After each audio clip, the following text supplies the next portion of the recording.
Hi everyone, this is Sinead, and in this video I would like to discuss and expand on the statement forgive and forget. So I'm sure many people are familiar with this particular statement, where let's just look at the basic, simple encounters, in life, in general life experience, where in conflict or an argument and a fight, with someone close to you. And, many people often say, just forgive and forget in the sense of, just let it go, create a blank slate inside yourself, in relationship with the other person and start over.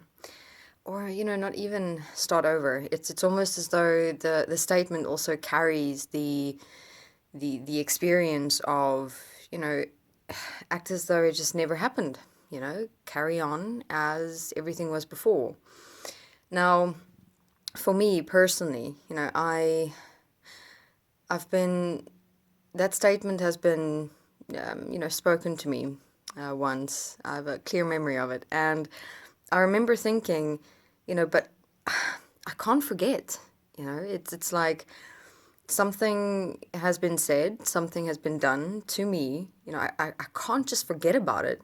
Yes, I can forgive, but I can't forget. There's no way, meaning, and this was when I was still in my teenager years, and I already had that type of, that line of thinking in terms of, I know that I remember things, I don't know exactly how you can forget at will, in terms of literally forgetting. I took those words so literally.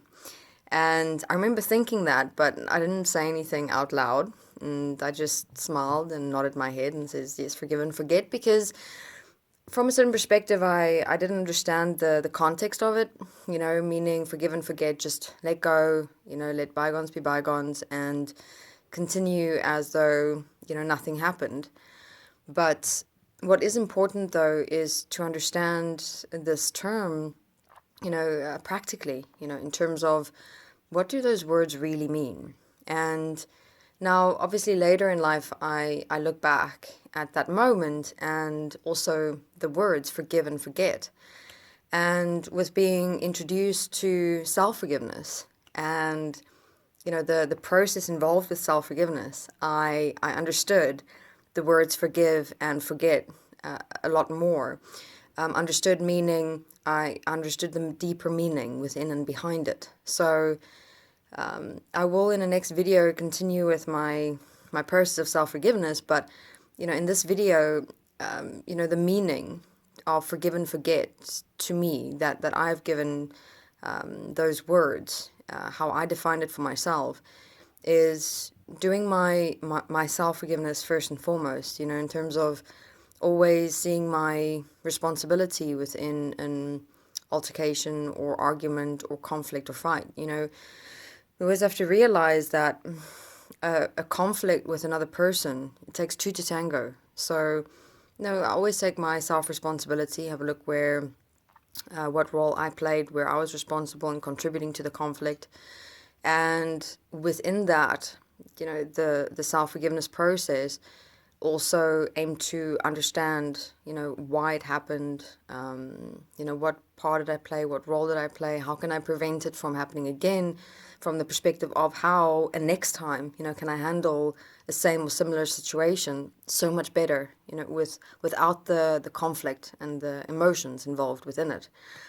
And then, that being the forgive. And it's interesting because, when you forgive yourself, which is the principle of self-forgiveness, in terms of seeing your responsibility in moments, you gain a perspective, a deeper understanding of not only yourself, but also the other person, which is where the whole forgiveness process is encompassed, in terms of, instead of looking at that moment or the conflict or the relationship through the eyes of emotion or conflict and reactions and things like that, you're able to clear yourself in such a way and relook at that moment with so much more context, understanding, and perspective, which allows you to essentially understand the other person as well.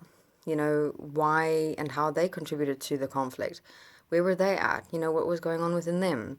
And then you don't look at it through the eyes of blame or judgment or any reaction toward the other person.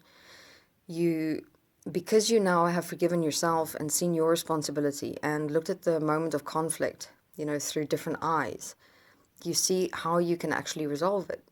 You see how you can approach that person again and, go back to them and share with them, look, this is what I see was my responsibility in this conflict. And I don't want that for either of us. So, can we maybe sit down and talk this through, and, in a more stable manner, have a look at the problem and find a solution that's better for the both of us, So that's the context of the forgiveness, the forgiving part, that I developed within myself in relation to being introduced to and walking and living self-forgiveness. And then the forgetting is not so much literal, it's not a literal forgetting, because obviously, whatever we live, whatever we go through in our daily lives or even in our minds, we'll always remember.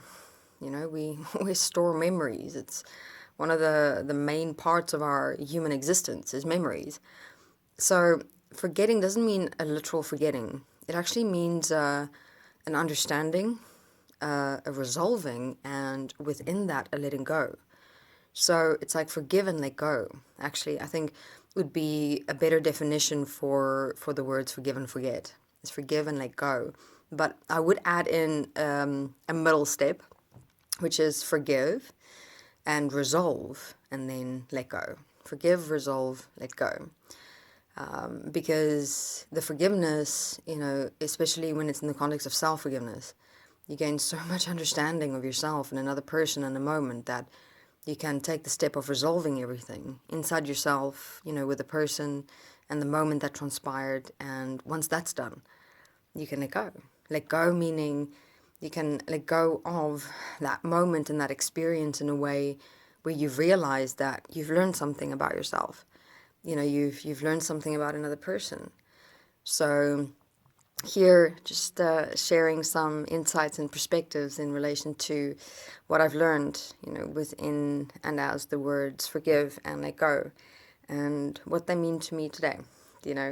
Not to take the forgive and forget literally, but to consider having a look at the process of forgive, resolve, and let go. All right. Thank you very much.